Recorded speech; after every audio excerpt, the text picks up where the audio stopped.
Well, the government shutdown is now the third longest in the nation's history, and it shows no signs of ending anytime soon. Senate Republicans are set to meet with President Trump at the White House today. Washington correspondent Maddie Biertempfel live in D.C. with more on what we can expect, Maddie, from today's meeting. Good morning.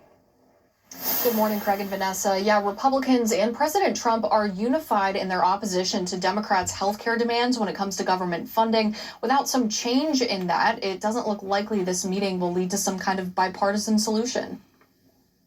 The motion is not agreed to. Senate Democrats rejected Republicans' short-term spending bill for the 11th time Monday. We need to decisively address the Republican health care crisis. Democrats are pushing for a reversal of Medicaid cuts and an extension of expiring tax credits tied to the Affordable Care Act. Without them, Senate Minority Leader Chuck Schumer says costs will spike when open enrollment begins November 1st. Very soon, Americans are going to have to make some really difficult choices about which health care plan they choose for next year. Democrats are using this ridiculous political exercise to hold hostage the government of the American people, pretending it's about health care. Republicans say the subsidies are flawed and argue this isn't about health care. This is about politics. The politics were on full display.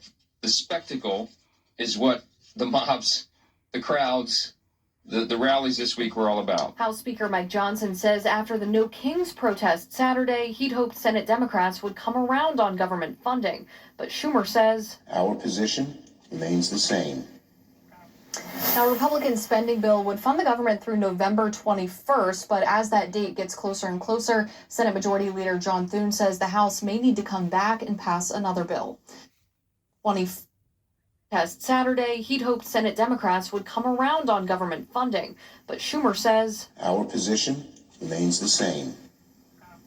Now, Republican spending bill would fund the government through November 21st, but as that date gets closer and closer, Senate Majority Leader John Thune says the House may need to come back and pass another bill. In Washington, back to you. All right. Thank you so much, Maddie. At 6:17, train service is